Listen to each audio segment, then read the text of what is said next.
Imagine waking up one morning and turning on the news. The headline reads, "Donald Trump sworn in as Britain's new Prime Minister." You rub your eyes. You check your phone. You look again at the television. It's real. The man who once led the United States, the businessman from New York with the golden tower and the red tie, is now running the United Kingdom. How did this happen? How could an American president become the leader of Britain? What would change? Would Big Ben still chime at noon? Would tea time continue as always? Or would everything transform overnight? This is not just a simple story. This is a journey into a world that could shake the foundations of history, politics, and everyday life. This is a tale about power, change, and the unexpected turns that nations can take. Let me take you back for a moment. Donald Trump is a name almost everyone knows. He built skyscrapers in America. He hosted a television show where he told people you're fired. He became the 45th President of the United States from 2017 to 2021. His style was bold. His words were direct. He made headlines every single day. Some people loved him. Some people strongly disagreed with him. But no one could ignore him. The United Kingdom, on the other hand, is a country with deep roots. It has a royal family that goes back centuries. It has a parliament where elected leaders debate and decide the future. It has Big Ben, Buckingham Palace, red double-decker buses, and fish and chips. Britain once ruled a quarter of the world. Today, it stands as a major power in Europe and beyond, even after leaving the European Union in what people call Brexit. Now, bringing these two worlds together sounds impossible. America and Britain are different countries with different laws.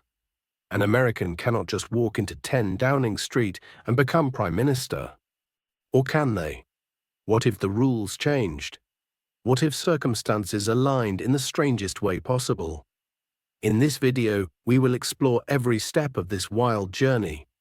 We will answer the big question: what if Donald Trump became the Prime Minister of the United Kingdom? We will walk through how it could happen.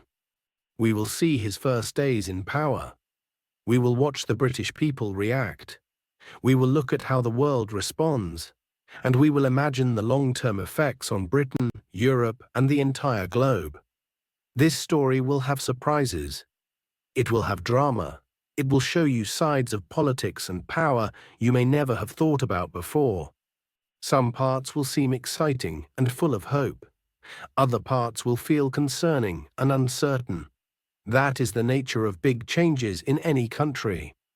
So buckle up, get comfortable, and let's dive into this fascinating alternate reality where the man from Manhattan takes charge of the nation that gave the world Shakespeare, the Beatles, and Harry Potter.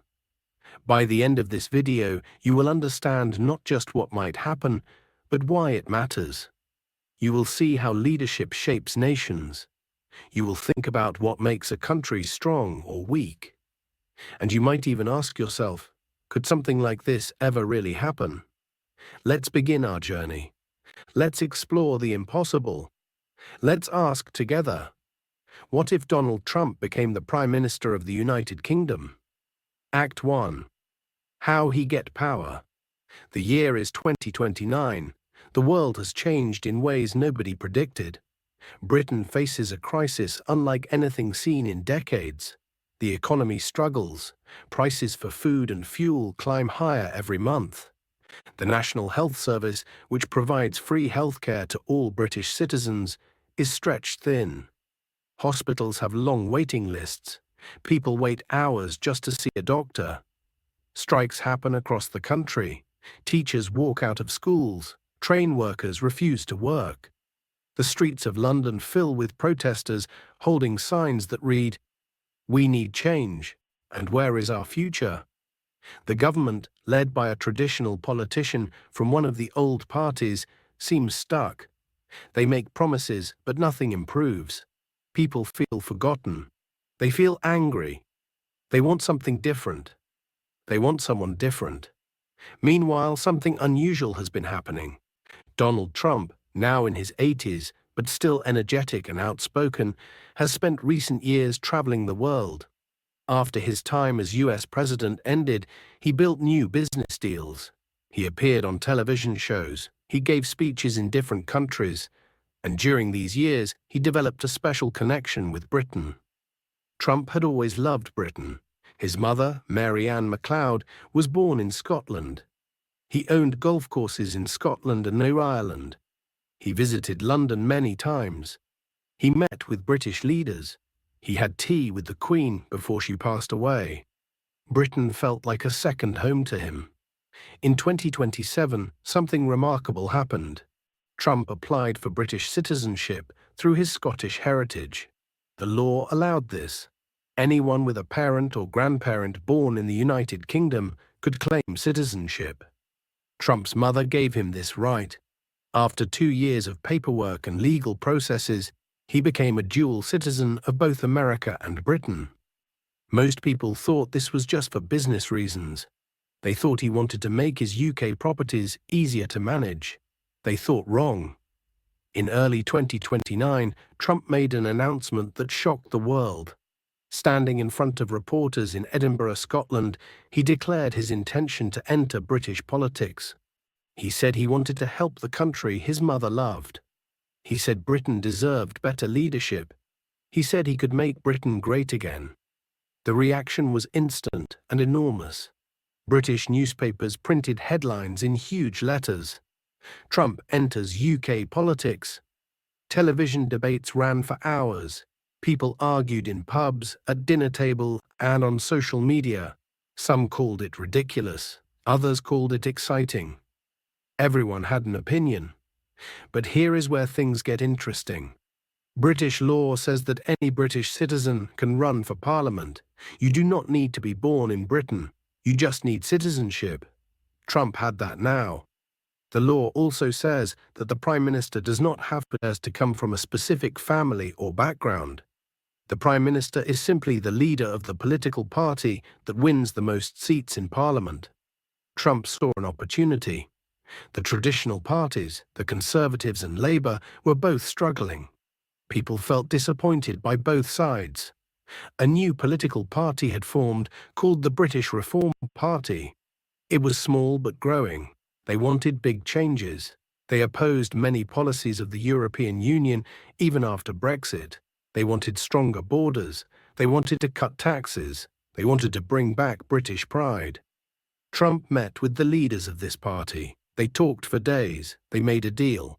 Trump would join their party. He would bring his fame, his money, and his bold style. In return, they would support him as their candidate for Prime Minister if they won enough seats. The British Reform Party renamed itself the Britain First Movement. Trump became its leader. He promised to tour every corner of the country. He promised to listen to forgotten workers. He promised to fix the economy. He promised to make Britain powerful again on the world stage. His campaign began in the industrial towns of northern England. These towns once built ships and produced steel. Now many factories stood empty. Jobs had disappeared. Young people moved away to find work. Trump walked through these streets. He visited closed factories. He met with unemployed workers. He spoke in simple, direct language. Your leaders forgot about you, he told crowds. They made deals that helped big corporations but hurt regular people. They let your jobs go overseas. They ignored your voices. But I am here now. I will fight for you. I will bring back your jobs. I will make Britain win again. People listened. Many had voted for Brexit years earlier, hoping for change. That change never fully came. Now here was someone promising change again, but this time with the confidence and boldness of someone who had already led a major nation. Traditional British politicians did not know how to respond. They called Trump an outsider. They said he did not understand British values. They said he was too controversial. But these attacks only made Trump more popular with people who felt the establishment had failed them. Trump used social media brilliantly. He posted videos every day. He held massive rallies in football stadiums. He appeared on every television show that would have him. He debated other party leaders and used his sharp, cutting style to make them look weak or boring. He made bold promises. He said he would cut immigration by half. He said he would negotiate better trade deals with America, China, and India. He said he would increase funding for the National Health Service by cutting waste in government. He said he would lower taxes for working families. He said he would build thousands of new homes so young people could afford houses again. Not everyone believed him. Many British people found him too loud, too American, too different from what they expected in a leader. The educated classes in London, the university towns, and the wealthy areas mostly opposed him. They wrote articles criticizing him. They organized protests. They warned that he would damage Britain's reputation. But in the small towns, the struggling cities, and the forgotten regions, something else was happening. People were getting excited. They were getting hopeful. They were believing that maybe, just maybe, this outsider could actually change things. The election campaign lasted 3 months. It was the wildest campaign in British history. There were scandals, there were debates, there were accusations and investigations. Trump faced questions about his businesses, his past statements, and his ability to truly understand Britain. But Trump kept pushing forward. He never apologized. He never backed down. He attacked his opponents as career politicians who never built anything or created a single job. He called them all talk and no action. He said they had their chance and failed. Election day arrived on a cold November morning. Millions of British citizens went to polling stations across the country. They marked their ballots. They made their choice. That night, as results came in, something unbelievable happened. The Britain First movement won more seats than anyone predicted. They won in northern England. They won in Wales. They won in parts of Scotland. They even won some seats in the suburbs around London. By midnight, it was clear. The Britain First movement had won enough seats to form a government. Donald Trump, the American-born businessman and former US president, would become the Prime Minister of the United Kingdom. The news spread across the world in seconds. In New York, people watched in disbelief. In Paris, the French president called an emergency meeting. In Moscow, leaders smiled. In Beijing, analysts tried to understand what this meant. In Britain, reactions split down the middle. Half the country celebrated in the streets. They honked car horns. They waved flags. They chanted, "Britain First." The other half sat in shock. Some cried, some protested. Everyone knew that nothing would ever be the same. 3 weeks later, on a grey December morning, Donald Trump stood outside 10 Downing Street. He wore a dark suit and a red tie. Cameras from every nation on earth pointed at him. He raised his hand and took the oath of office. "I, Donald John Trump, do solemnly swear that I will serve faithfully as Prime Minister of the United Kingdom. I will uphold the laws of this great nation. I will defend its people, and I will make Britain greater than it has ever been." The crowd erupted in cheers and boos. History had just changed forever. An American had become the leader of Britain. The impossible had become real. And now the real work would begin. Act 2. The first changes. Donald Trump walks through the door of 10 Downing Street for the first time as Prime Minister. The building is smaller than the White House. The hallways are narrow and old. Portraits of past Prime Ministers hang on the walls. Winston Churchill, Margaret Thatcher, Tony Blair.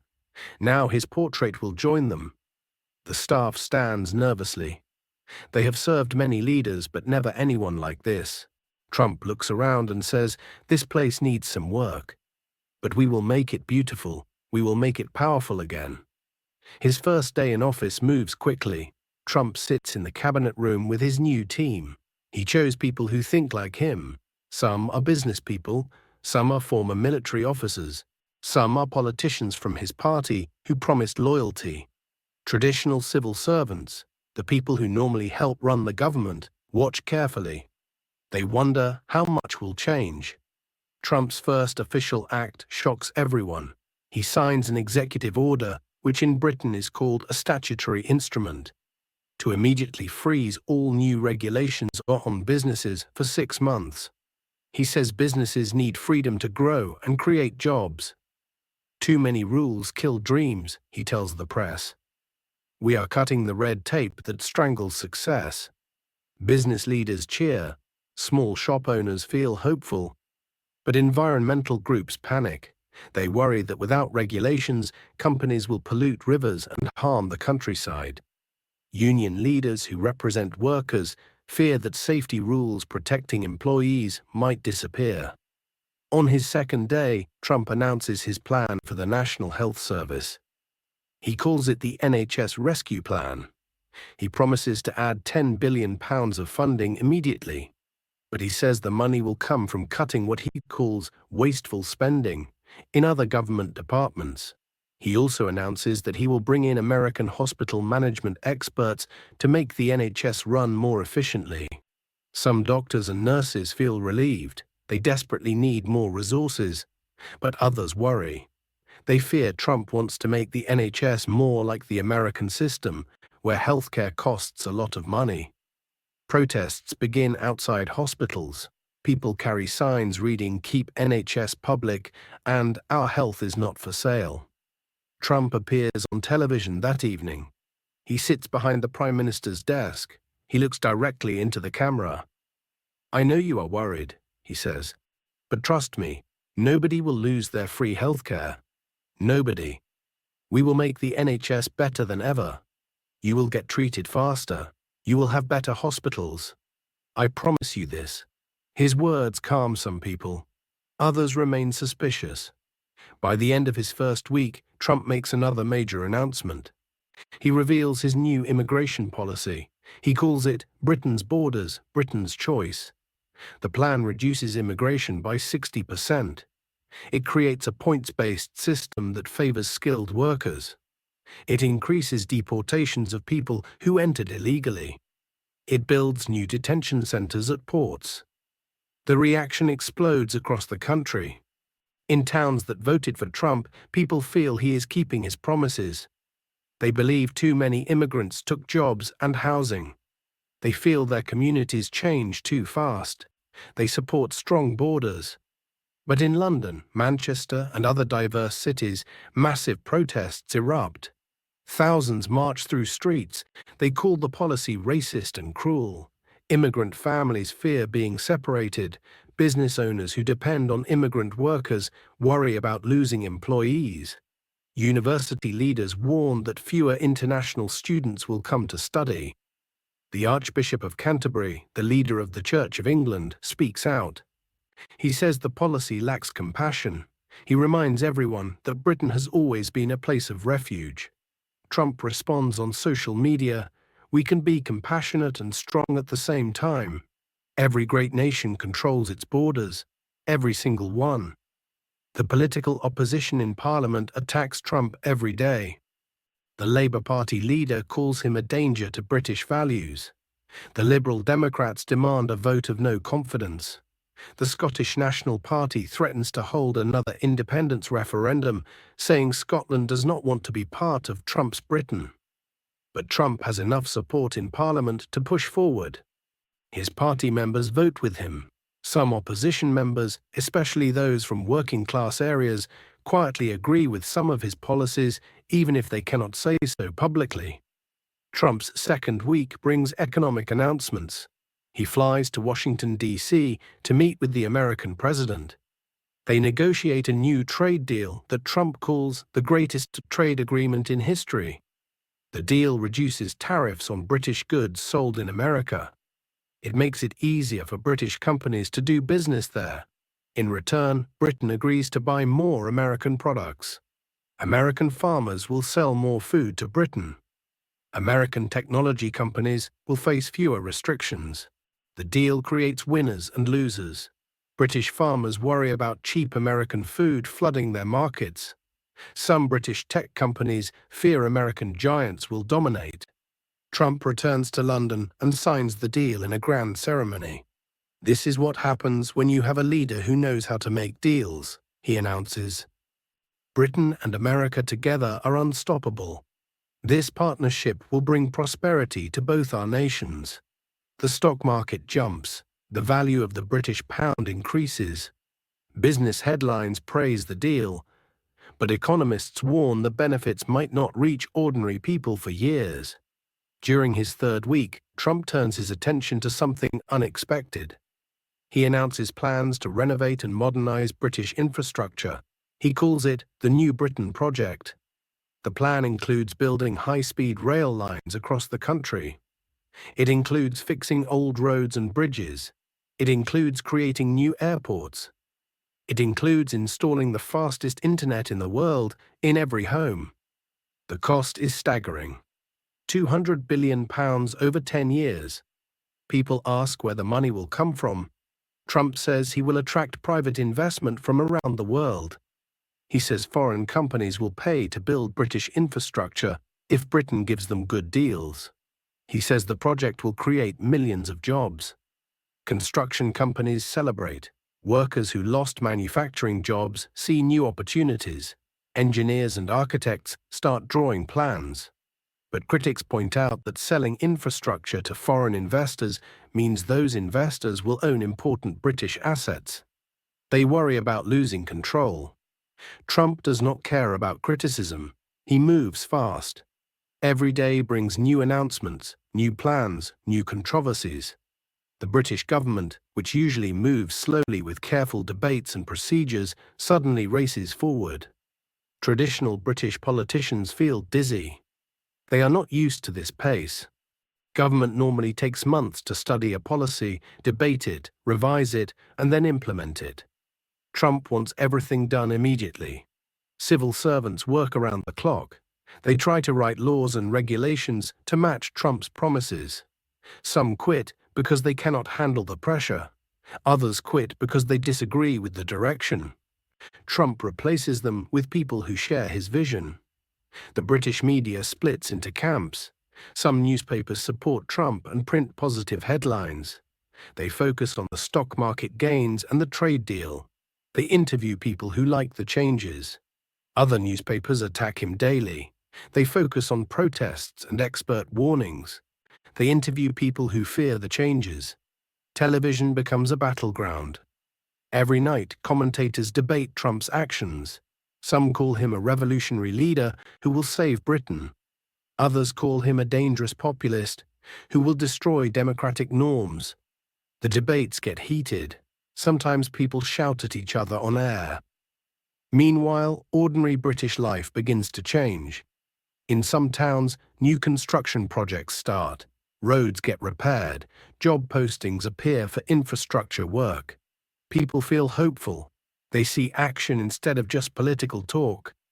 But in other communities, fear grows. Immigrant families hide. They worry about deportation. Some pack bags just in case.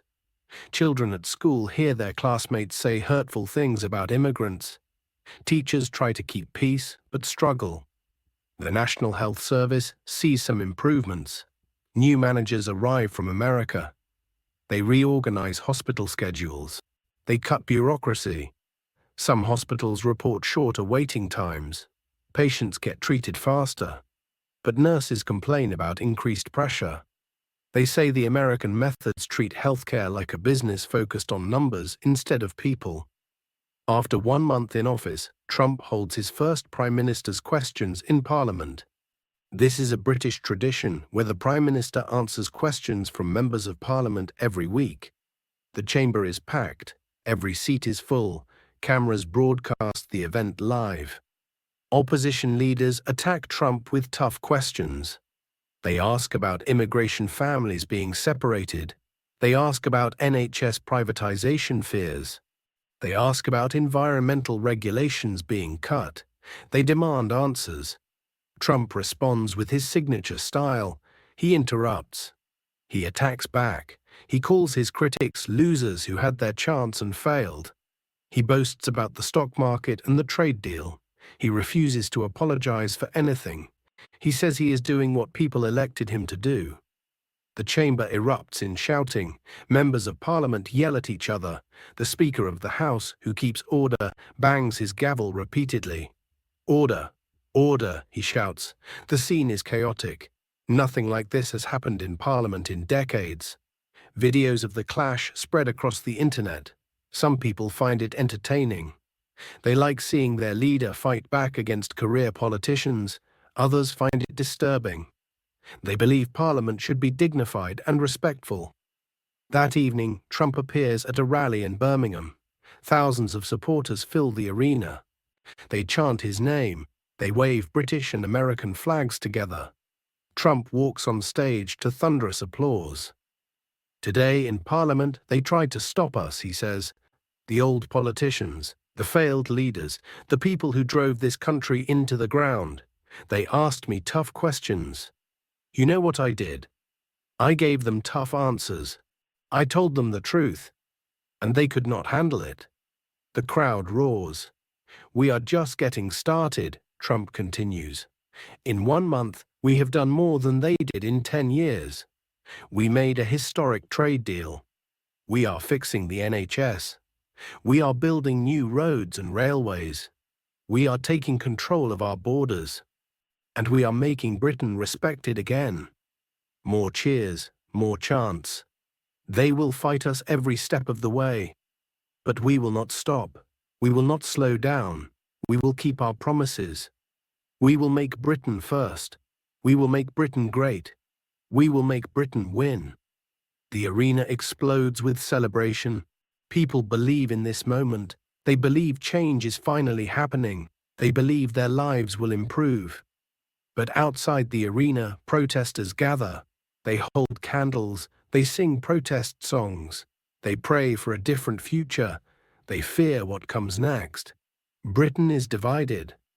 The country has become two nations living side by side.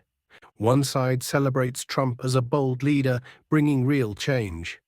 The other side sees him as a threat to everything Britain stands for. And this is only the beginning. Trump has just started. His first changes are complete, but the biggest impacts, the deepest transformations, and the most controversial moments still lie ahead. The question everyone asks is simple but profound. Will Trump's Britain become stronger, or will it tear itself apart? The answer will reveal itself in the months and years to come. But one thing is certain. Britain will never be the same. The old ways are gone. A new era has begun. And Donald Trump stands at the center of it all, leading a nation into an uncertain but undeniably dramatic future. Act 3. Inside the country. 6 months have passed since Donald Trump became Prime Minister. The sun rises over Britain on a spring morning in 2030. Birds sing in the trees, children walk to school, trains carry workers to their jobs. Life goes on, but beneath the surface of ordinary routines, Britain has transformed in ways both visible and invisible. Let us walk through different parts of the country and see what has changed for regular people. Let us visit homes, workplaces, schools, and streets. Let us understand what Trump's Britain truly looks like from the inside. We start in Newcastle, a city in northeast England. For decades, Newcastle struggled after shipbuilding industries closed. Factories shut down. Young people left to find work elsewhere. But today, something different is happening. Construction cranes tower over the city skyline. Workers in hard hats arrive early each morning. They are building a new high-speed rail station. They are widening roads. They are renovating old buildings into modern offices. The New Britain project has come to Newcastle. James, a 45-year-old man who lost his factory job 5 years ago, now works as a construction supervisor. He earns good money. He supports his family again. I voted for Trump because he promised jobs, James says. I was skeptical. Politicians always promise things. But look around. This is real. These are real jobs. My son might actually have a future here now. James works alongside people from different backgrounds. Some workers are British-born, others came from Poland years ago. Some came from India. They work together building the new infrastructure. The job sites are busy and loud with the sounds of hammers, drills and machinery. But not everything in Newcastle feels positive. Maria, who came from Portugal 10 years ago, works as a nurse in the city hospital. She feels afraid. The new immigration rules worry her. Even though she has legal status, she hears stories of immigration officers showing up at hospitals and schools. She hears about families being questioned. She keeps her passport with her always, just in case. I love Britain, Maria says quietly. I work hard, I pay taxes, I help sick people get better. But now I feel like I do not belong. People look at me differently. Some patients ask if I am legal. It hurts. The hospital where Maria works has seen changes too. American management consultants arrived 3 months ago. They reorganized everything. They created new schedules. They demanded faster patient processing. Some things improved. Waiting times for operations decreased. Patients get test results quicker. But nurses feel more stressed. They have less time with each patient. Everything is measured and counted. How many patients did you see? How fast did you work? The care feels rushed. Some experienced nurses quit. They say medicine should not be run like a factory. Dr. Patel, who has worked at the hospital for 20 years, has mixed feelings. We needed change, he admits. The old system was slow and inefficient. But we must be careful. Patients are not products. Healing takes time. We cannot sacrifice quality for speed. Let us travel south to Birmingham, Britain's second-largest city. Birmingham is diverse. People from all over the world live here. Pakistani shops sell spices and fabrics. Caribbean restaurants serve jerk chicken. Polish stores offer European foods. The city thrives on its multicultural character. But tension has grown. After Trump's immigration policies started, some people feel emboldened to express anti-immigrant views openly. Nasir, who owns a small grocery store, has experienced this change. Someone spray-painted "Go Home" on his shop wall last month. People sometimes shout at his wife when she wears her headscarf. We have lived here for 15 years, Nasir says sadly. My children were born here. They are British. But suddenly we are treated like outsiders. Some customers who came for years now avoid my shop. They say they want to support real British businesses. What does that even mean? Not far from Nasser's shop, a community centre holds a meeting. Local leaders try to calm tensions. They remind everyone that Birmingham's strength comes from diversity. A priest, an imam, and a rabbi stand together and call for unity. Many people attend and nod in agreement. But outside, a group of young men shout slogans supporting Trump's policies. They say Britain should be for British people first. Police officers stand between the two groups. They keep peace but cannot change hearts. Sergeant Thompson, a police officer for 12 years, sees the division every day. My job has become harder, he says. People are angrier. They argue more. We get called to disputes that never happened before. Neighbors who lived peacefully for years now fight about politics. Let us move to London, the capital city. London is Britain's financial heart. Banks, investment firms, and international companies have headquarters here. The city is expensive, crowded, and fast-paced. The financial district, called the City of London, celebrates Trump's policies. The trade deal with America brought new business. Regulations on banks relaxed. The stock market reached record highs. Bankers earn bigger bonuses. Expensive restaurants are fully booked. Luxury car sales increase. Richard works as an investment banker. He lives in a modern apartment overlooking the Thames River. He earns £500,000 per year. Trump understands business, Richard says confidently. Finally, we have a leader who does not punish success. The economy is booming. My investments grow every month. This is exactly what Britain needed. But take the underground train just a few miles east to Tower Hamlets, one of London's poorest areas. Here the story is completely different. Amina is a single mother with 3 children. She works 2 part-time jobs, one cleaning offices and another serving at a cafe. She struggles to pay rent. Food prices have increased. Her children's school cut programs because of budget reductions. I hear about the economy doing well, Amina says with frustration, but where is this good economy? My rent went up, food costs more, my wages stayed the same. The school cannot afford a music teacher anymore. My daughter loved music class. Now it is gone. How is this better? The wealth gap in London grows wider. Rich areas become richer. Poor areas struggle more. Trump's tax cuts helped high earners and businesses, but provided little relief for low-income families. The money saved from tax cuts has not trickled down as promised. Housing has become a crisis. Trump promised to build thousands of new homes. Construction started in some areas, but most new homes are expensive apartments for wealthy buyers, not affordable housing for families like Amina's. The waiting list for social housing, which is government-subsidized housing for poor families, grows longer. Protests happen almost every weekend in London. Different groups march for different causes. One week, environmentalists protest against reduced regulations. The next week, unions march for better wages.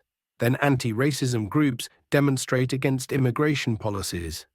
Then pro-Trump supporters hold counter-rallies. The protests sometimes turn violent. Windows get broken, cars get damaged.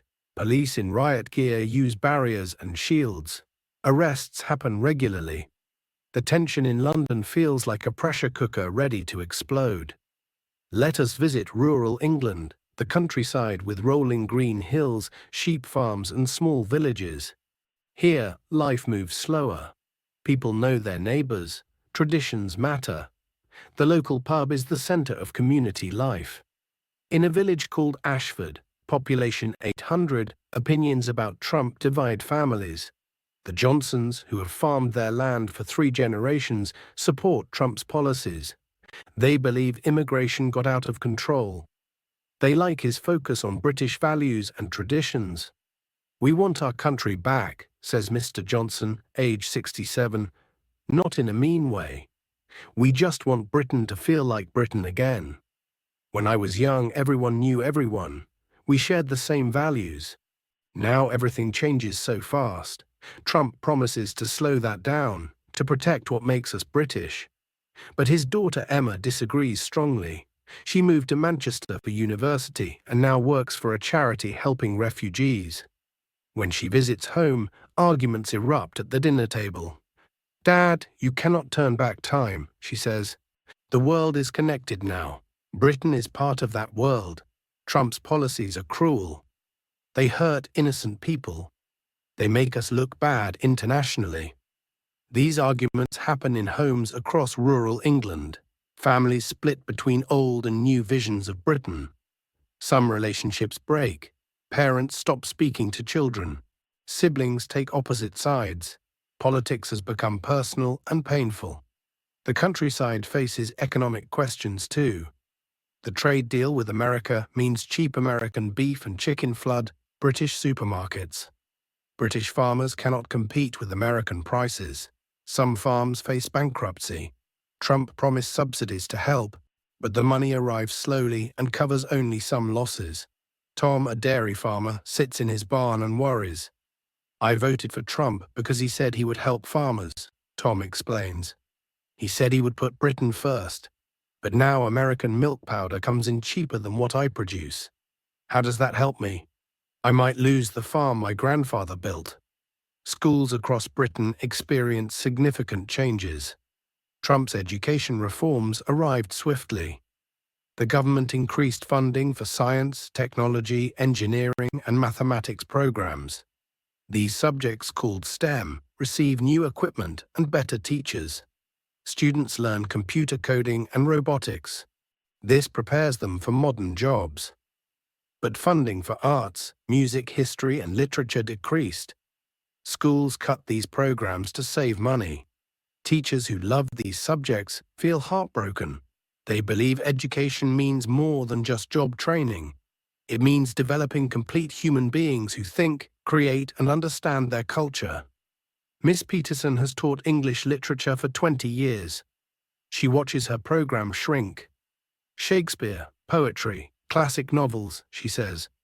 These teach students about human nature, about morality, about beauty. Now we have half the time for these subjects. Students still need to learn about life, not just about making money. Universities face their own crisis. International student applications dropped by 40%. Students from China, India, and Europe choose other countries instead of Britain.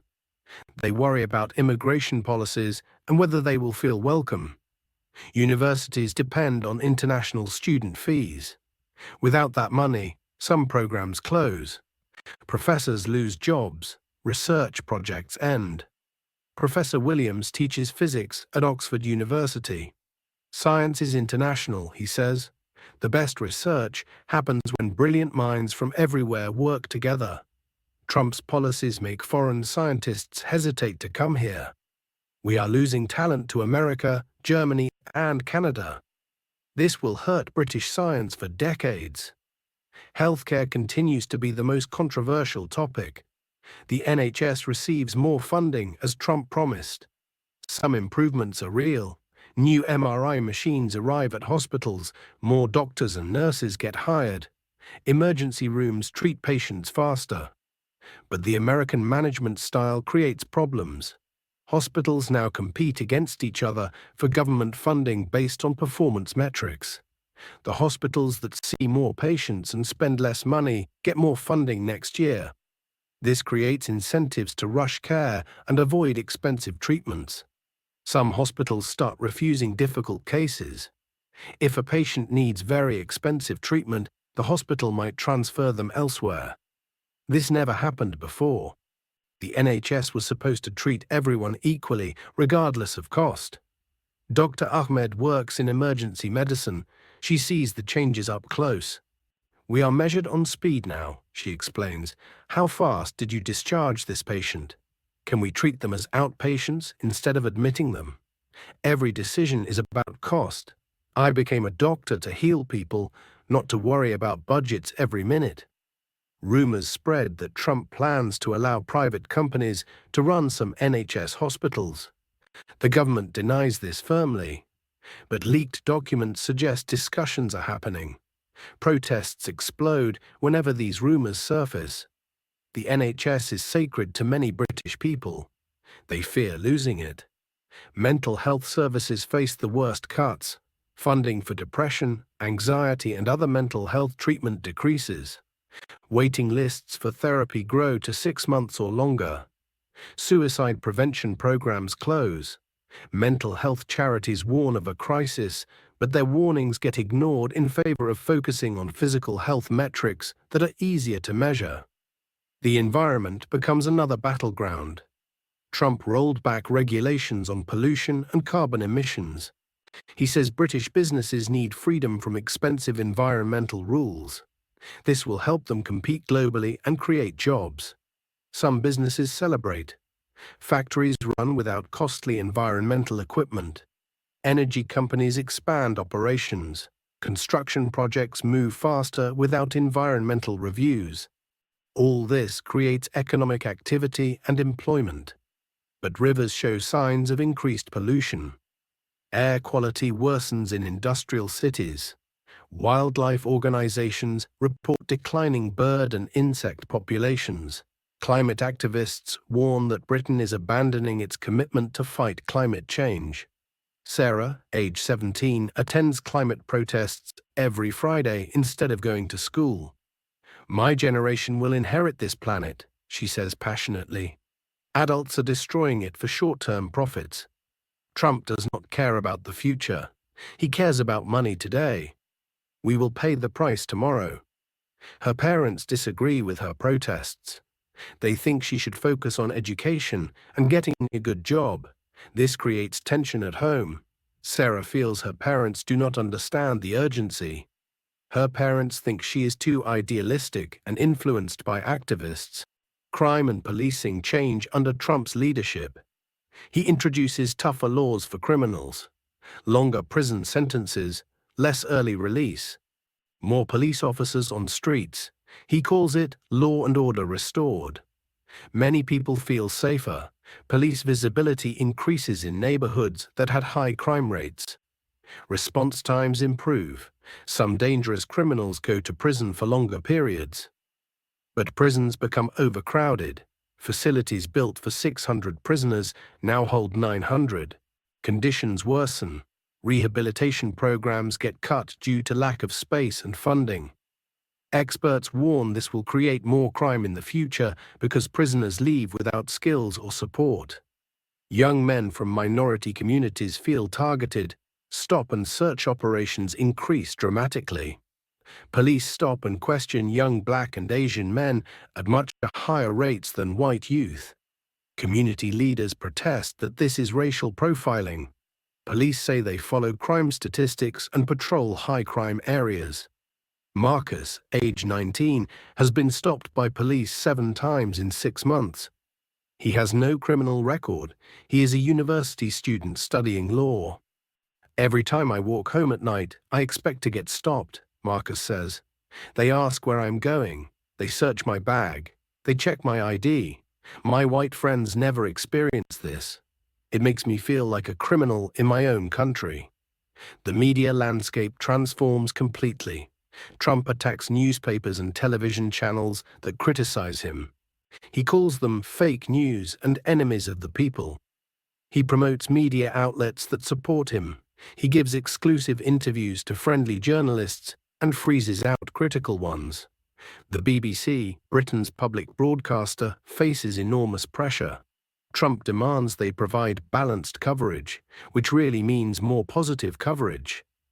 He threatens to reduce their government funding. Some BBC journalists leave rather than face pressure to soften criticism. Others stay and try to maintain independence. New media outlets emerge. Some are pro-Trump channels funded by wealthy supporters. They broadcast positive news about the government constantly. They attack opposition politicians viciously. Other outlets are anti-Trump and funded by unions and progressive groups. They criticize every government action. Traditional objective journalism struggles. People increasingly live in separate information bubbles. Pro-Trump supporters only watch pro-Trump media. Anti-Trump people only consume critical media. They see completely different versions of reality. They cannot agree on basic facts anymore. This makes conversation across political divides nearly impossible. Social media becomes a battlefield. Arguments erupt constantly.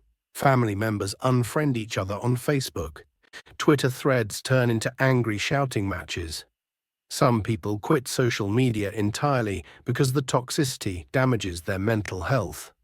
Despite all the division and controversy, some positive changes occur. Infrastructure projects do create real jobs. Some towns see new life after decades of decline. The trade deal does bring some economic benefits. Technology investment increases. Britain's tech sector grows. Small business owners benefit from reduced regulations. Starting a company becomes easier. Paperwork decreases. Some entrepreneurial people launch successful businesses. They hire employees. They create products. They contribute to the economy. Emma starts a small online business selling handmade jewelry. The simplified business registration process helps her. I could never have done this before, she says. The forms were too complicated. The regulations were overwhelming. Now I registered my business in one afternoon. I am making money doing what I love. Not everything is negative. Not everything is positive. Britain has become a country of contrasts. Some people thrive. Some people suffer. Some areas improve. Some areas decline. The experience depends entirely on who you are, where you live, and what you value. But one thing unites almost everyone: uncertainty about the future. Nobody knows where this path leads. Will Britain emerge stronger and more prosperous? Or will the divisions deepen until something breaks. Walking through British streets today, you see a nation transforming. You see construction and decay side by side. You see hope and fear on different faces. You see celebration and protest. You see a country wrestling with its identity, its values, and its future. Trump promised to make Britain great again. Whether he is succeeding or failing depends entirely on who you ask. A banker in London gives one answer. A nurse in Newcastle gives another. A farmer in Yorkshire says something different. A student in Manchester has her own opinion. Britain is no longer one country with shared understanding. It has become many countries occupying the same island. Each group lives in its own reality, with its own facts and its own vision of what Britain should be. And as these groups pull in opposite directions, the question becomes urgent. Can Britain hold together? Or will the tension eventually tear the nation apart? The answer to that question will emerge in the years ahead.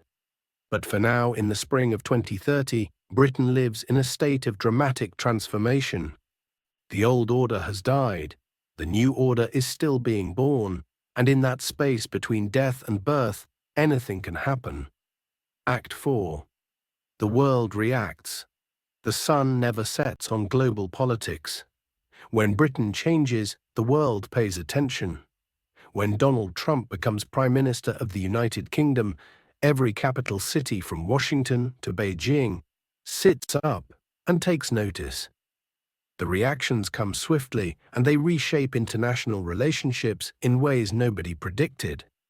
Let us travel around the world and see how different countries respond to Trump's Britain. Let us visit presidential palaces, parliament buildings, and newsrooms across the globe. Let us understand how this one change in London creates ripples that touch every continent. We begin in Washington, D.C., the capital of the United States. The current American president is a moderate Democrat who served in the Senate for decades. He and Trump have history. They disagreed on many issues when Trump was U.S. president. Now the situation becomes complicated and strange. On one hand, America benefits from the trade deal Trump negotiated. American farmers sell more products to Britain. American companies face fewer restrictions. The stock market responds positively. Business leaders praise the relationship. But politically, the situation feels awkward. The American president must work with Trump, but cannot appear to endorse his controversial policies. When journalists ask about Trump's immigration policies in Britain, the president gives careful answers. "We respect Britain's sovereignty," the president says. "Every nation has the right to set its own policies. America and Britain remain the closest of allies. Our special relationship endures regardless of political differences." Behind closed doors, however, American officials worry. Intelligence reports show increasing instability in Britain. Social divisions deepen. Protests grow larger. Some analysts fear Britain might experience serious civil unrest. This would create problems for America because Britain hosts American military bases and shares critical intelligence.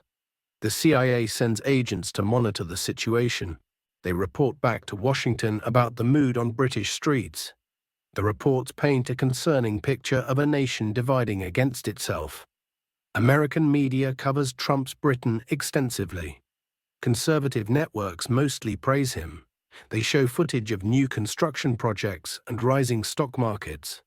They interview British people who support Trump. They present his leadership as successful and bold. Liberal networks criticize him constantly. They focus on protests and immigration raids. They interview families torn apart by deportations. They highlight environmental damage and healthcare concerns. They present his leadership as dangerous and divisive.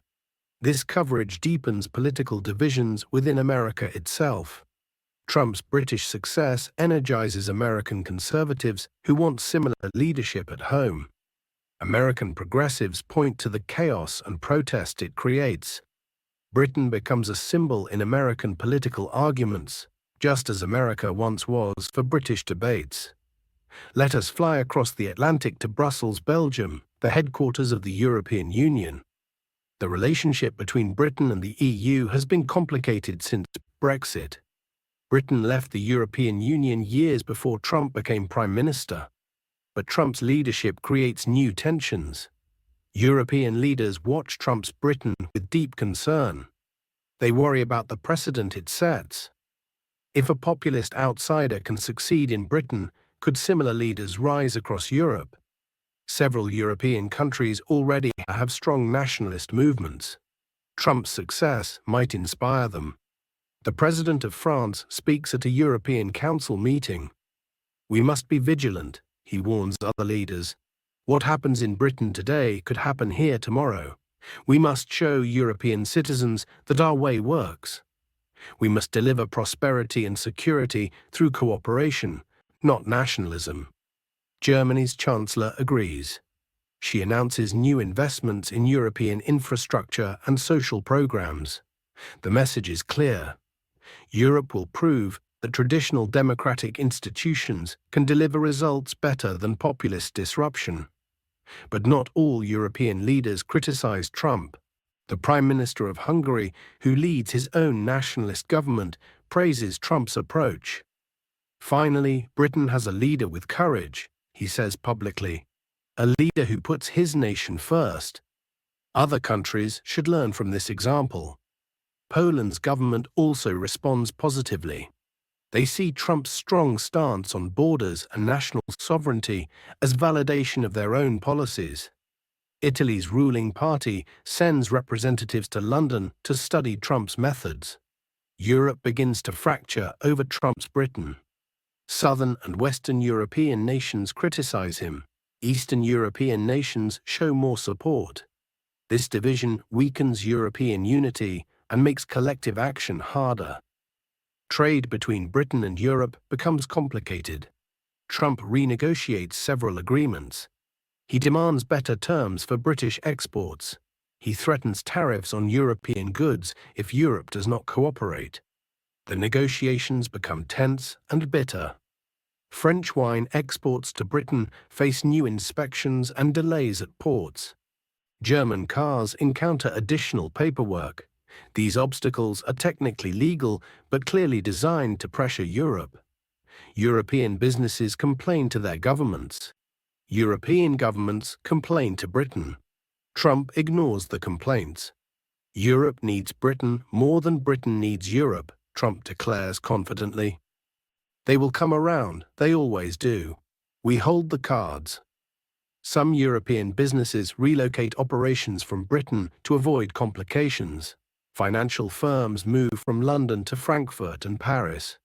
This creates job losses in London, but gains in European cities. The economic battle serves nobody well, but neither side backs down. Let us travel north to Moscow, Russia. The Kremlin watches Trump's Britain with great interest and satisfaction. Russian leaders see opportunity in Western division and chaos. President Putin makes a public statement welcoming a new era of British leadership. He praises Trump's practical approach to international relations. He suggests that Britain and Russia could build a stronger relationship now that Britain operates more independently. Russian media, which the government controls, presents Trump's Britain very positively. They show only the construction projects and economic growth. They ignore the protests and social problems. They use Trump's success to argue that Western democracy is failing and strong leadership is needed. Behind the scenes, Russian intelligence services work actively in Britain. They spread disinformation on social media. They amplify divisions between pro-Trump and anti-Trump groups. They support extremist voices on both sides. Their goal is not to help either side win, but to increase chaos and weaken Britain. Russian trolls create fake accounts pretending to be British citizens. These accounts post inflammatory content designed to make people angrier. Some pretend to be pro-Trump extremists, saying terrible things about immigrants. Others pretend to be anti-Trump radicals, calling for violent resistance. The goal is to make civil conversation impossible. British intelligence services detect this interference but struggle to stop it. Social media companies move slowly to remove fake accounts. By the time 1,000 fake accounts get deleted, 2,000 new ones appear. The information war rages invisibly while most British people have no idea it is happening. Russia also sees economic opportunity. As Britain's relationship with Europe becomes strained, Russia offers itself as an alternative partner. Russian companies propose major investments in British infrastructure. Russian banks offer loans for development projects. Some of Trump's supporters see this as smart business. Security experts warn that Russia will use economic ties to gain political influence. Now let us fly east to Beijing, China. The Chinese government watches Trump's Britain with calculated interest. China sees both opportunities and threats. On one hand, Chinese leaders dislike Trump. They remember the trade conflicts when he was American president. They worry about his unpredictability and his nationalist rhetoric. They fear he might turn Britain against China. On the other hand, they see Britain distracted by internal problems. They see Europe divided. They see America uncertain about supporting Britain fully. This creates opportunities for China to expand its influence while Western powers focus elsewhere. China takes a patient, strategic approach. Chinese president makes a state visit to Britain. The visit includes grand ceremonies and major business announcements. China promises to invest £50 billion in British infrastructure over 10 years. Chinese companies will help build high-speed railways, nuclear power plants, and telecommunications networks. Trump celebrates the deal as a massive victory. The biggest investment in British history, he claims. China sees that Britain is open for business. This will create hundreds of thousands of jobs. But security experts in Britain and America raise alarms. They warn that Chinese control over critical infrastructure creates national security risks. What if tensions arise between Britain and China in the future? China could shut down power plants or railways it helped build. They could use telecommunications equipment to spy on British citizens and government. These warnings get dismissed by Trump's government. They need the money and the jobs the Chinese investment provides. They cannot afford to turn it down, so the deals move forward despite the risks. Chinese students who previously avoided Britain due to immigration concerns receive special assurances. Trump's government creates a fast-track visa program for Chinese students and investors. Universities, desperate for international student fees, strongly support this program. Suddenly, Chinese student applications increase again. China also watches how Trump handles Hong Kong activists and Uyghur refugees in Britain.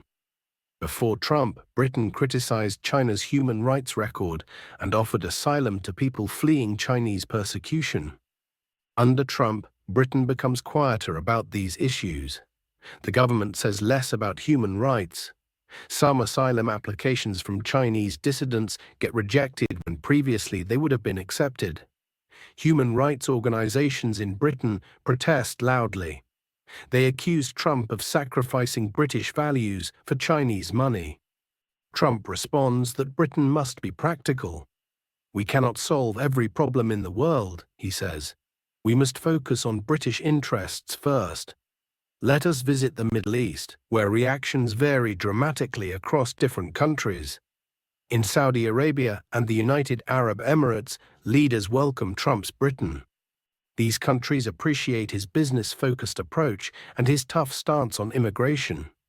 Saudi investors put money into British real estate and businesses. But in Iran, the government sees Trump's Britain as a threat.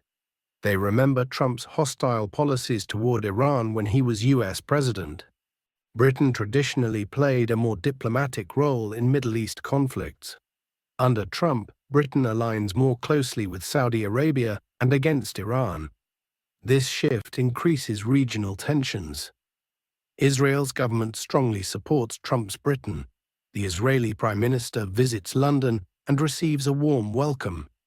Britain and Israel expand intelligence sharing and military cooperation. This pleases Israel, but angers Palestinians and their supporters. Palestinian leaders condemn Trump's Britain as biased and unfair. Protests erupt in Palestinian territories against British policies. Some Palestinian students in Britain face increased hostility and surveillance.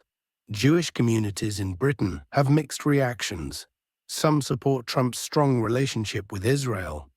Others worry that his nationalist rhetoric emboldens anti-Semitic extremists. When anti-Semitic incidents increase in Britain, some Jewish leaders blame the climate Trump created. Others defend him and say he strongly opposes anti-Semitism.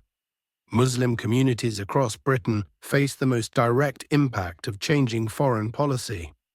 Many Muslims have family connections to Pakistan, Bangladesh, Turkey, and Middle Eastern countries.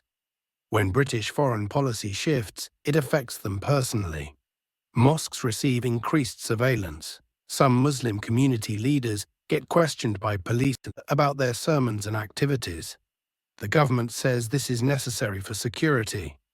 Muslim organizations say it is discrimination and profiling. Some Muslims feel safer under Trump because he promises strong action against terrorist threats. Others feel targeted and unwelcome. The community divides between those who see Trump as a protector and those who see him as a threat. Let us cross the ocean to Latin America. Most Latin American countries watch Trump's Britain with concern and disappointment. They hoped Britain would be a liberal democratic voice in world affairs. Under Trump, Britain sounds more like the America they criticized when Trump was US president. Mexico's government feels particularly frustrated. When Trump was American president, he built barriers and restricted Mexican immigration. Now, as British Prime Minister, he implements similar policies affecting Latin American immigrants in Britain. Mexican officials publicly criticize these policies as inhumane.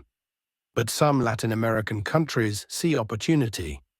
Brazil's nationalist government, which shares some ideological similarities with Trump, seeks closer ties with Britain. They sign agricultural trade deals that benefit Brazilian farmers. They exchange diplomatic visits and praise each other publicly. In Africa, reactions vary by country. Nigeria, Ghana, and Kenya have large diaspora communities in Britain. These countries worry about how Trump's immigration policies affect their citizens. African diplomats in London report increased discrimination against African immigrants. Some countries consider reducing cooperation with Britain in protest. South Africa's government openly criticizes Trump's Britain.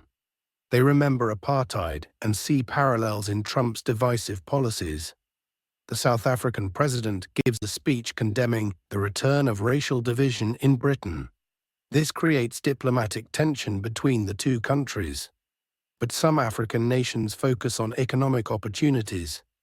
Ethiopia and Rwanda, which are business-focused governments, see a chance to attract British investment. They send trade delegations to London. They offer cheap labor and resources for British companies. They sign development deals that bring British aid money to their countries. Australia and New Zealand watch Trump's Britain with particular interest. These countries share deep historical and cultural ties with Britain. Many Australians and New Zealanders have British ancestry. They feel connected to Britain's fate. Australia's Conservative government cautiously supports Trump. They see value in his tough immigration stance and his business-friendly policies. But they worry about social instability in Britain. Australian officials privately urge Trump to moderate his most divisive policies. New Zealand's progressive government openly criticizes Trump's approach. The New Zealand Prime Minister, a young woman known for compassion and inclusive policies, represents everything Trump is not. She gives interviews saying that New Zealand proves a different path is possible.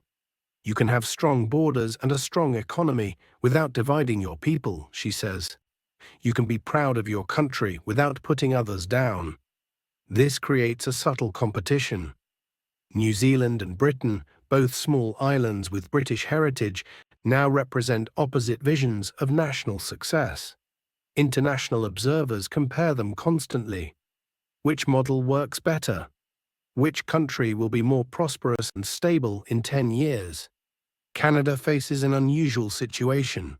As a close neighbor to America and a Commonwealth member with ties to Britain, Canada tries to maintain good relationships with both Trump's America and Trump's Britain.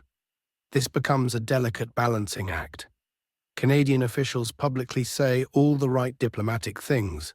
They praise British sovereignty and American partnership. But privately, Canadian leaders worry about the spread of Trumpism. They fear that populist nationalist movements might gain strength in Canada, too. Indian reactions are complex and important.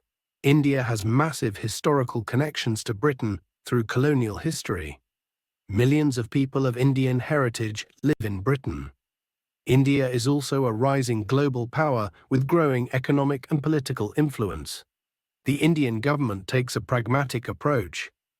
They see opportunities in Trump's Britain. India and Britain negotiate expanded trade deals.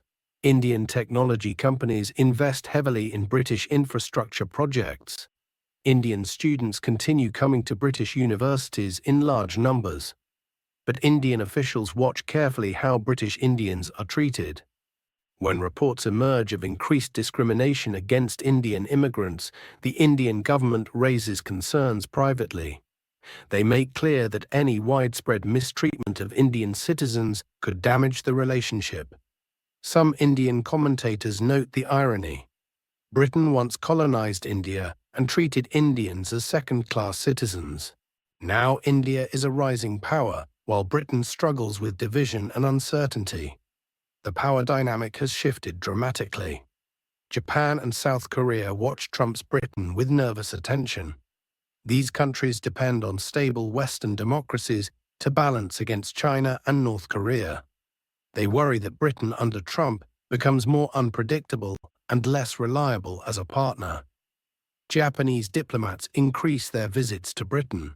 They try to maintain the relationship and encourage Trump to stay committed to international cooperation. They emphasize shared democratic values and the importance of rules-based international order. But they see worrying signs.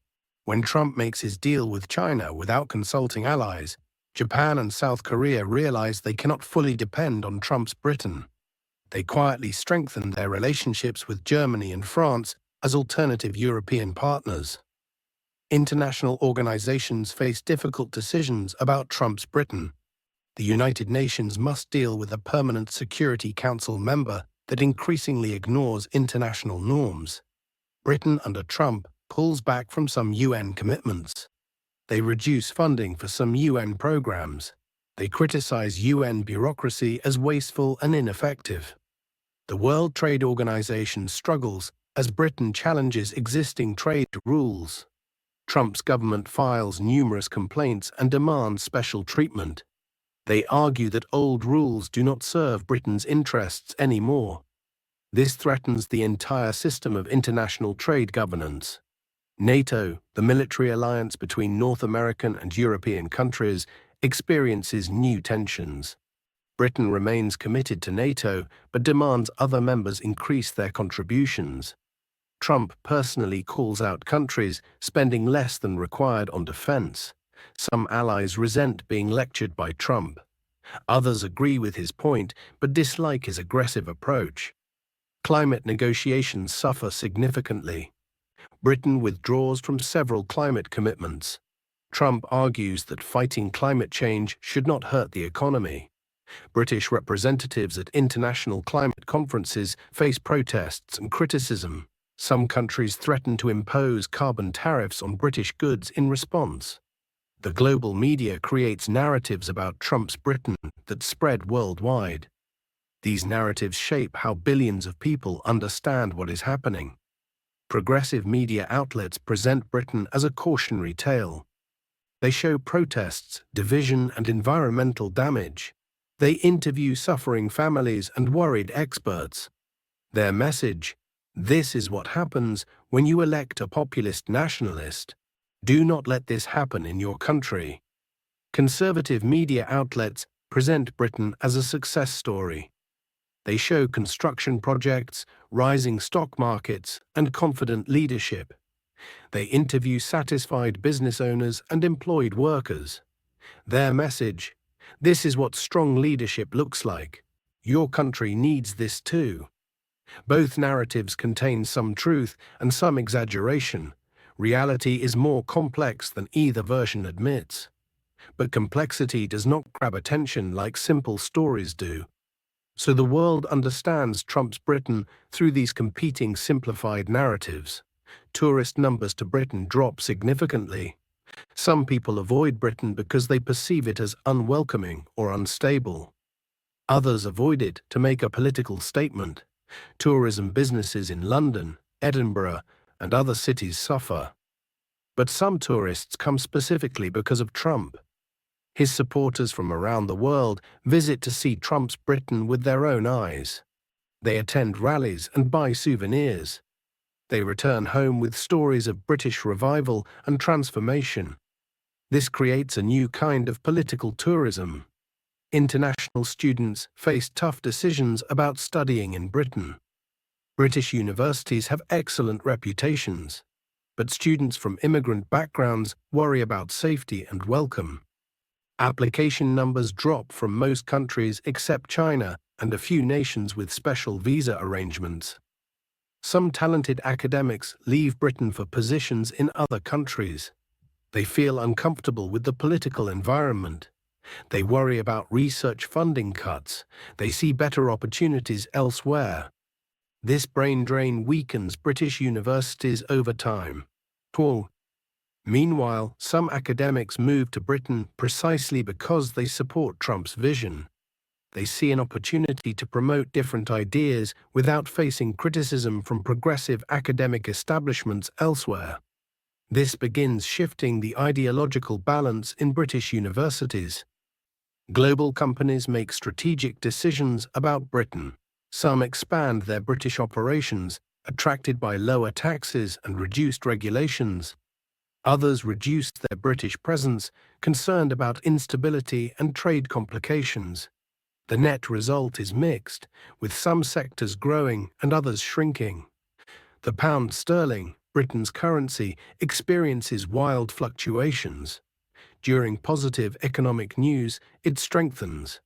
During political crises or protests, it weakens. International investors become nervous about this volatility. Some move their money to more stable currencies. Britain's credit rating gets downgraded by international agencies. They cite political instability and growing national debt as concerns. This makes borrowing money more expensive for the British government. It also damages national pride. Britain has always maintained high credit ratings. The downgrade symbolizes declining international confidence. International sporting events become politically charged. When British athletes compete in the Olympics or World Cup, some fans cheer them while others protest. British flags get both waved in celebration and burned in anger at different protests around the world. Musicians and artists make statements about Trump's Britain. Some refuse to perform there. Major concerts get cancelled.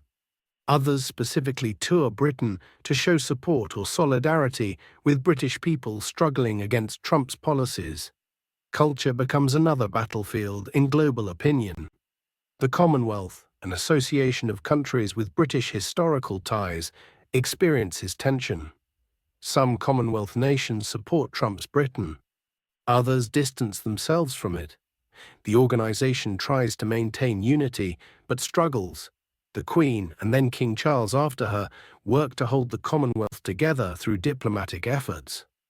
Young people around the world watch Trump's Britain with particular interest. Some see it as exciting and revolutionary. Others see it as a nightmare warning. Youth activist movements in different countries either praise or condemn it, depending on their political leanings. The world does not respond to Trump's Britain with one voice. The response is fragmented, contradictory, and constantly changing. Different countries, organizations, and groups see different things when they look at Britain. They project their own hopes and fears onto what is happening. But everyone agrees on one thing: Trump's Britain matters. What happens on that island affects the entire world.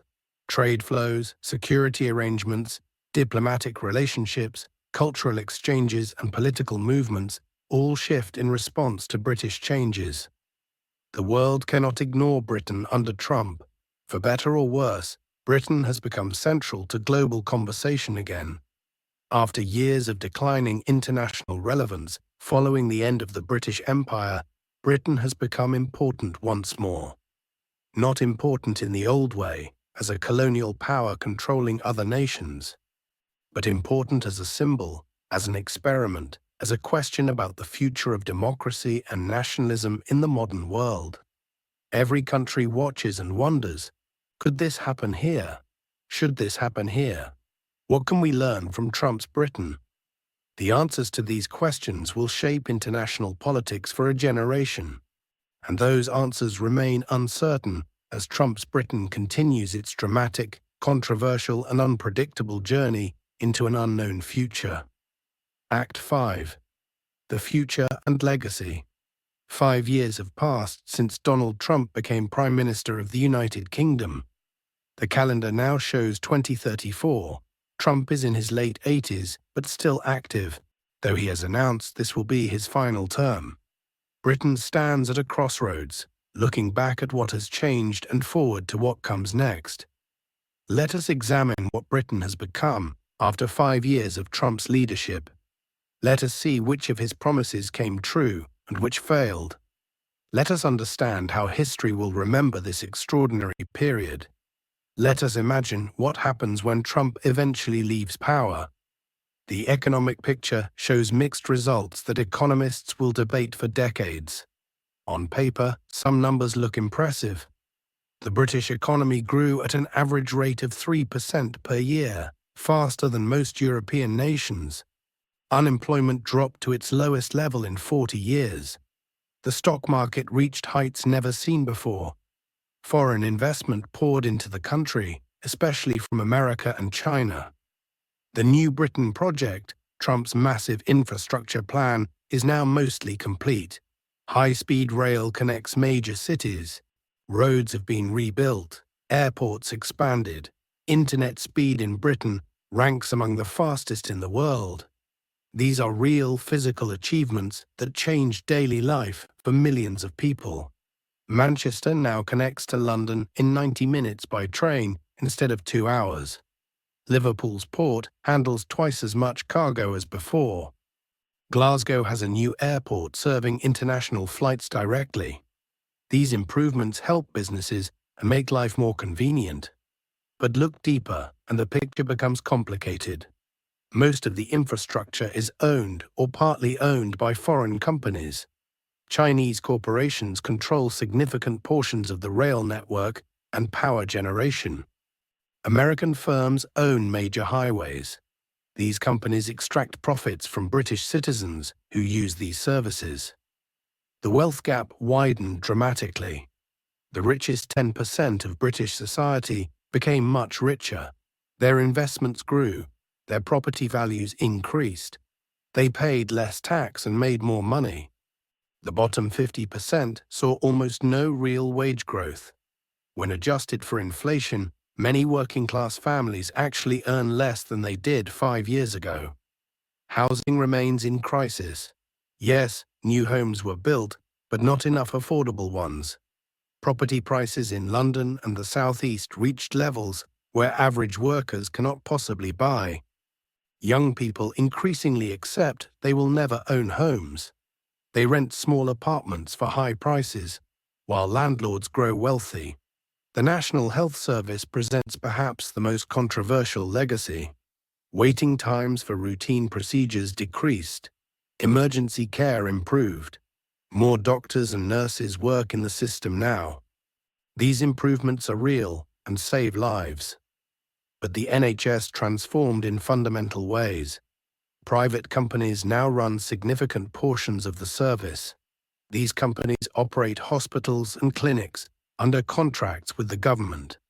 Patients still receive free care at the point of service, but the system operates more like a business.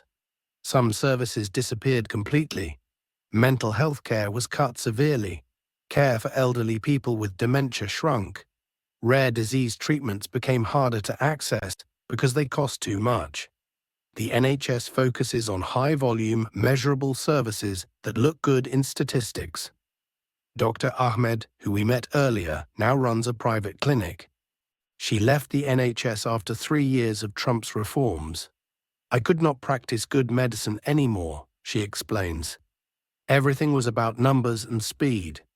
I opened my own clinic where I can spend proper time with patients, but only wealthy people can afford my services.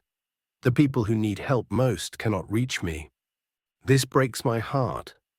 Immigration decreased dramatically, just as Trump promised. Net migration dropped by 70%. Border controls are strict and efficient. Deportations of illegal immigrants increased. Britain has firm control over who enters and stays. The impact of this policy splits communities. In some towns, especially those that supported Trump strongly, people feel relieved. They believe their communities are more stable. They claim crime decreased and resources are no longer stretched. But many industries struggle desperately for workers. Farms cannot find enough people to pick crops. Hospitals need nurses that do not exist. Construction projects slow down because not enough workers are available. Care homes for elderly people face severe staff shortages. Some British citizens took these jobs, but not nearly enough. It turns out that many jobs immigrants did were jobs British citizens did not want to do, even with higher wages. Businesses pressured the government to relax immigration rules. Trump's government created special visa programs for specific industries. This undermines the original strict policy, but becomes necessary to keep the economy functioning. Universities suffered enormously from reduced international students. 5 major universities closed or merged with others. Research output declined. Britain slipped in global university rankings. Talented professors left for America, Germany, and China. Academic conferences that once happened in London now happen in Berlin or Boston. Professor Williams, the Oxford physicist we met earlier, stayed in Britain, but watches his department shrink. "We lost a generation of talent," he says sadly. "The best young scientists avoid Britain now. They go where they feel welcome and where funding is secure." British science will take decades to recover from these 5 years. The environment shows clear damage. Air pollution increased in industrial areas. River quality declined. Wildlife populations dropped. Carbon emissions rose instead of falling. Britain abandoned most of its climate commitments in favor of economic growth. A major flood hit the north of England in 2032, causing billions of pounds in damage. Scientists linked it to climate change and inadequate environmental protections. The government provided disaster relief but did not change course on environmental policy. Climate activists held massive protests, but Trump dismissed them as extreme environmentalists who want to destroy jobs. Young people, especially those who will live with climate consequences for decades, feel betrayed. Many became politically active in opposition to Trump. They see his environmental record as a theft from their future. British society itself changed in profound ways. The social fabric that held communities together frayed significantly. The division between pro-Trump and anti-Trump citizens never healed. It deepened and hardened into tribal identities. Families still argue about politics at dinner tables. Some families stopped gathering together because the arguments became too painful. Friendships ended over political disagreements. Communities split into separate groups that do not interact. Churches, mosques, temples, and civic organizations that once brought diverse people together now often serve only one political side or the other. The shared spaces where British people of different backgrounds met and talked largely disappeared. Trust in institutions declined dramatically. People who support Trump Do not trust the BBC, major newspapers, or universities. They believe these institutions are biased against them. People who oppose Trump do not trust the government, police, or many businesses. They believe these institutions abandoned principles for profit. This breakdown of trust makes governing harder. When the government announces a new policy, half the population automatically assumes it is lying. When the media reports news, half the audience dismisses it as fake. Shared truth becomes impossible. Crime statistics tell an interesting story. Violent crime decreased in some categories, but increased in others. Burglary and street crime dropped, but hate crimes rose significantly. Attacks motivated by racism, religious prejudice, or political hatred increased every year. Tensions between different ethnic and religious communities reached levels not seen in generations. Several serious riots occurred in cities with diverse populations. In Birmingham, a protest turned violent and resulted in 3 deaths. In Bradford, clashes between different groups required military intervention to restore order. These incidents shocked many British people. Britain prided itself on being a tolerant, multicultural society. Seeing communities attack each other felt like a failure of national identity. Trump's government blamed troublemakers and radicals on all sides. They increased police powers and surveillance. They arrested protest leaders. They banned certain organizations. These actions restored temporary order, but did not address underlying tensions. Britain's international standing shifted dramatically. Britain is no longer seen as a reliable partner by many traditional allies. European countries, while maintaining diplomatic relations, keep Britain at arm's length. They exclude Britain from some conversations and decisions. The special relationship with America survived but changed character. America still cooperates with Britain on military and intelligence matters, but the relationship feels more transactional, based on immediate interests rather than shared values. Britain formed new partnerships with countries that share Trump's nationalist vision. Close ties developed with Hungary, Poland, Brazil, and India. These relationships focus on trade and mutual support against critics. But these partners are less powerful than traditional British allies like France and Germany. The Commonwealth barely survived. Several Caribbean and African nations seriously discussed leaving. They disliked the direction Trump took Britain. Only personal intervention by King Charles, who worked tirelessly to maintain relationships, kept the Commonwealth together. Britain lost its permanent seat on the UN Security Council. This historic change happened in 2033 after years of negotiation. Other nations argued that the Security Council should reflect current global power, not 1945 arrangements. India took Britain's seat. This symbolized Britain's declining global influence more than any other single event. The loss devastated British pride. For generations, that Security Council seat represented Britain's status as a major power.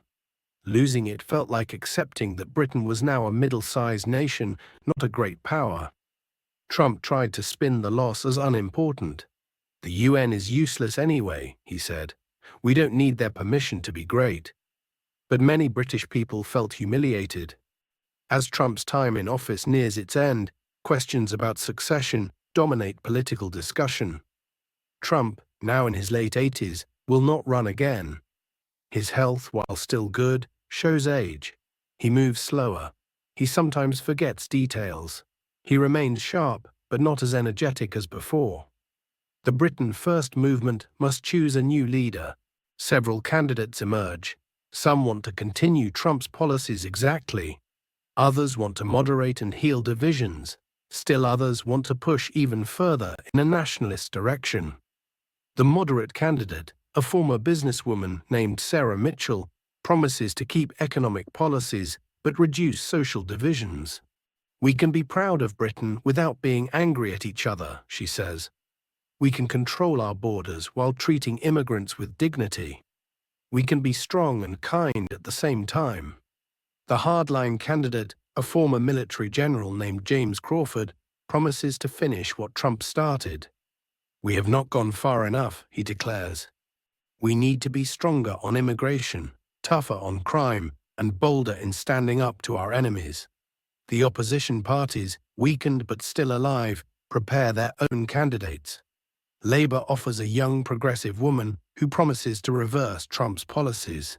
The Liberal Democrats promote healing and returning to European cooperation. Several smaller parties compete for votes. The next election approaches. Everyone knows it will determine whether Trump's changes become permanent or get reversed. Britain stands at a decision point about its future identity and direction. International observers watch carefully. Will Britain choose continuity or change? Will Trumpism outlive Trump himself or die with his departure? Historians have already begun writing about Trump's Britain. Different historians reach different conclusions based on their perspectives and values. Conservative historians emphasize economic growth, infrastructure development, and restored national pride. They credit Trump with making difficult decisions that politicians avoided for decades. They argue his legacy is modernization and renewal. Progressive historians emphasize social division, environmental damage, and international isolation. They credit him with nothing but blame him for breaking British society and abandoning British values. They argue his legacy is chaos and decline. Both sides marshal statistics, quotes, and examples to support their interpretations. Both sides claim objectivity while promoting their preferred narrative. History, as always, is written by those who write it. The truth, as truth usually is, lies somewhere in the complex middle. Trump changed Britain fundamentally. Some changes helped some people, some changes hurt others, some problems got solved, new problems emerged. Whether you judge Trump's time as success or failure depends entirely on what you value most. Do you prioritize economic growth or social cohesion? National sovereignty or international cooperation? Individual opportunity or collective security? Order or freedom? Different answers to these questions lead to different judgments about Trump's legacy. But certain things are undeniable. Britain in 2034 looks nothing like Britain in 2029. The country transformed completely. For better or worse, Trump left his mark on every aspect of British life. Trump himself, in private moments, reflects on his time. In an interview with a friendly biographer, he admits some regrets while defending his overall record. Could I have brought people together more? Maybe, Trump says. But sometimes you have to break things to fix them. Britain was broken. I fixed it. Some people did not like how I fixed it. That is fine. History will judge me fairly. When asked what he is most proud of, Trump points to the infrastructure. You can see it, you can touch it. The trains, the roads, the buildings. That is real. That will last for 100 years. Long after I am gone, British people will use what I built. When asked about regrets, Trump pauses. I wish the media had been fairer. I wish my opponents had worked with me instead of against me. We could have accomplished even more, but I am proud of what we did despite the obstacles. As Trump prepares to leave office, protests and celebrations happen simultaneously. His supporters organize massive rallies thanking him. His opponents organize massive rallies celebrating his departure. Britain remains divided to the very end of his time in power. The question everyone asks is simple but profound. What comes next? Will Britain heal and reunite, or will divisions deepen further? Will the economy continue growing, or face crisis? Will the next leader build on Trump's foundation or tear it down? Nobody knows these answers. The future remains unwritten. Britain stands at a crossroads with multiple possible paths forward. Which path it takes will determine not just Britain's fate, but offer lessons for democracies everywhere. Trump's Britain will be studied, debated, and argued about for generations. Political scientists will write dissertations. Filmmakers will make documentaries. Novelists will set stories in this period. The Trump era will become a reference point in discussions about leadership, democracy, and national identity. Some will use it as a model to follow. Others will use it as a warning to avoid. Both groups will claim history supports their position. And perhaps that is the ultimate legacy. Trump's Britain became a mirror in which people see their own beliefs reflected back. What you see depends on what you bring to the viewing. Britain survived Trump. It changed dramatically, but did not collapse. It weakened in some ways and strengthened in others. It remains Britain, just a very different Britain than before. And as Trump walks out of 10 Downing Street for the final time, the nation he led watches and waits to see what happens next. The Trump chapter closes. A new chapter begins. The story of Britain continues.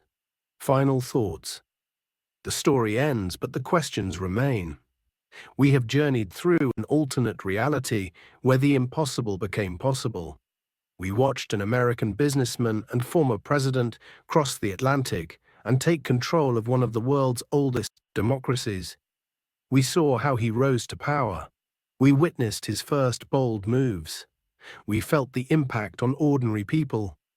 We observed how the world reacted. We imagined his legacy and what came after. Now we step back and ask ourselves, what does this story teach us? First, it teaches us that leadership matters enormously. One person at the top of government can change the direction of an entire nation. Laws can be rewritten, policies can be reversed, culture can shift, society can transform. The choices leaders make ripple through millions of lives in ways both visible and invisible. Trump's Britain shows us that bold leadership creates both winners and losers. Some people prospered under his rule. They got jobs, they felt heard, they saw their values reflected in government. Others suffered, they felt excluded. They lost opportunities. They watched their country become something they no longer recognized. This reminds us that political choices are never neutral. Every decision helps some people and hurts others. Every policy creates benefits and costs. The question is not whether leadership creates winners and losers, but rather who wins and who loses. Second, this story teaches us about the power of division. When a country splits into opposing camps that cannot talk to each other, everything becomes harder. Solving problems requires agreement on what the problems are. But if different groups see completely different realities, how can they agree on solutions? Trump's Britain divided sharply between supporters and opponents. These groups stopped trusting the same institutions. They stopped believing the same facts. They stopped seeing each other as fellow citizens with different opinions and started seeing each other as enemies threatening the nation. This division paralyzed progress on issues that required unity. Climate change cannot be solved by half a country. Social cohesion cannot be built by one political tribe. Economic prosperity benefits everyone more when society works together rather than against itself. The lesson here is clear. Division might help win elections, but it makes governing harder. Leaders who unite people accomplish more than leaders who divide them, even if division feels powerful in the moment. Third, this story teaches us that trade-offs are real. Trump promised economic growth and delivered it in some ways. But that growth came with costs: environmental damage, social division, international isolation, weakened institutions, increased inequality. Were these trade-offs worth it? The answer depends on your values and your situation. If you got a good job from infrastructure projects, you might say yes. If your family was deported, you would say no. If your business thrived from tax cuts, you might celebrate. If your university closed, you would mourn. There are no perfect policies that help everyone equally. Every choice involves sacrifice. The question is whether the benefits outweigh the costs and whether the costs fall fairly or burden some groups unfairly. Fourth, this story reminds us that democracy is fragile. Democratic systems depend on shared rules, mutual respect, and trust in institutions. When leaders attack courts, media, and opposition as enemies, rather than necessary parts of the system, democracy weakens.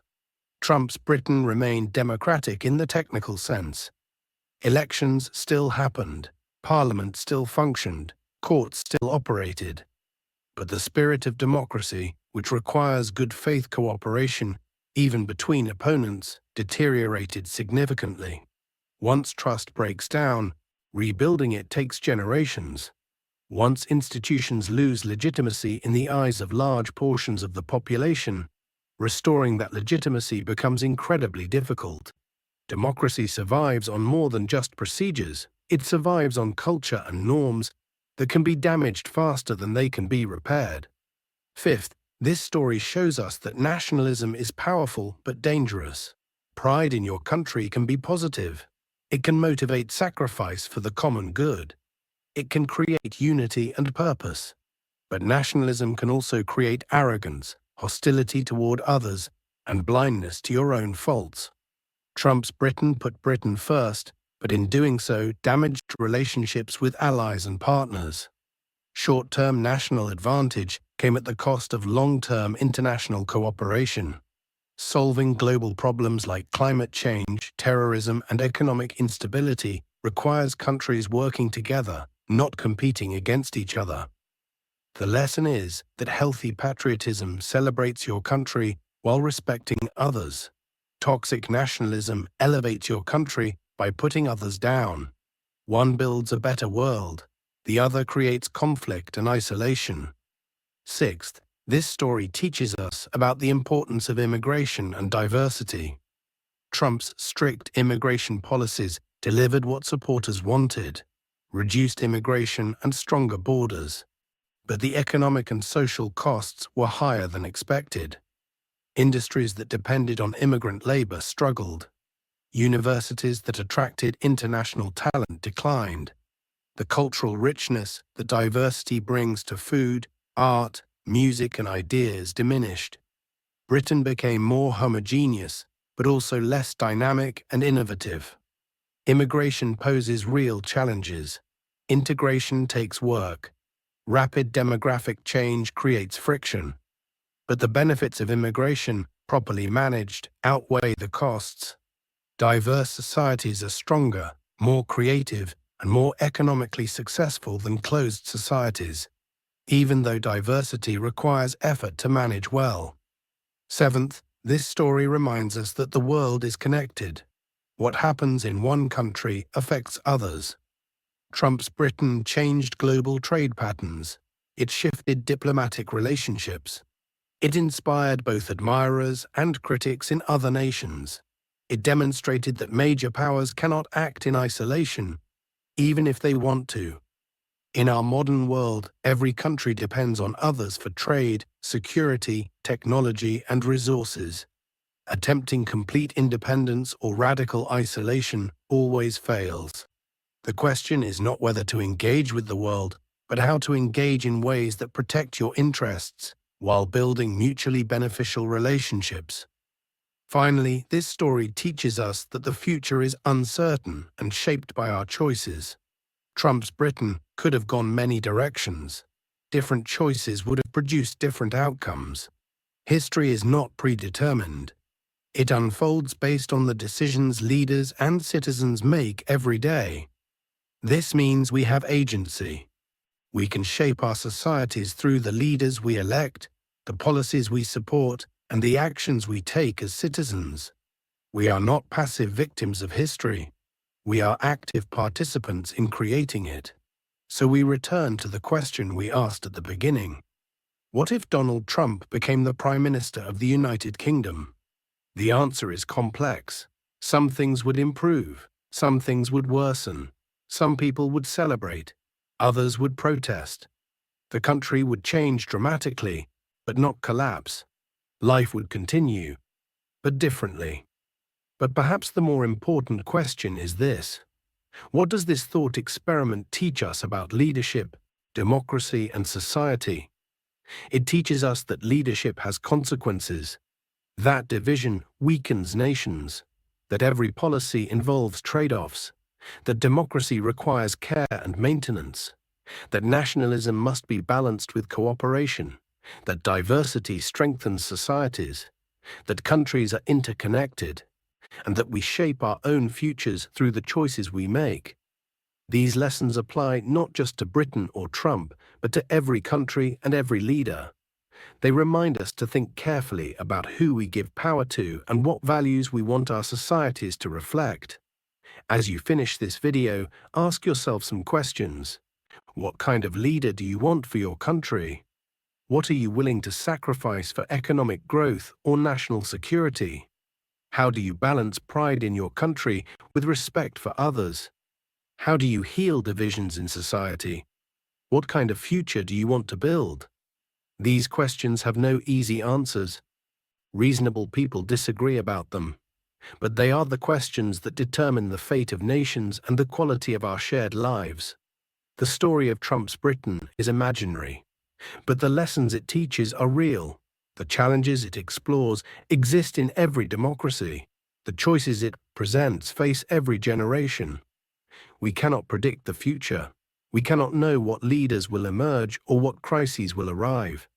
But we can learn from stories, both real and imagined, to prepare ourselves for the decisions ahead.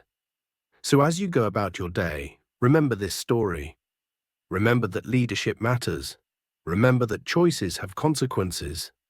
Remember that democracy is precious and fragile. Remember that we are all connected. And remember that the future is not fixed, but created through the decisions we make today. The story ends here, but your story, the story of your country and your world, continues. What will you do with it? What kind of future will you help create? These are the questions worth pondering long after this video ends. Thank you for joining me on this journey through an alternate history. Thank you for thinking deeply about these important issues. And thank you for caring enough about the future to imagine what might be and to work toward what should be. The world needs thoughtful citizens who understand that politics is not a game but a responsibility, who recognize that leaders shape societies, who know that division weakens us while unity strengthens us, who believe that despite our differences, we share a common humanity and a common home. Be that citizen. Make wise choices.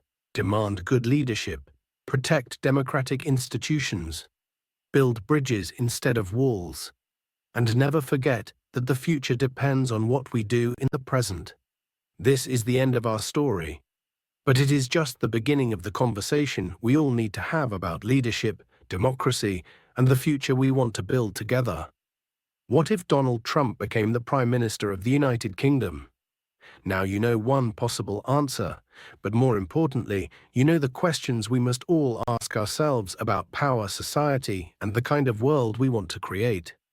Think about it, talk about it, and most importantly, act on what you believe. Because that is how we write the real history that matters, the history we all live through together. Thank you for watching.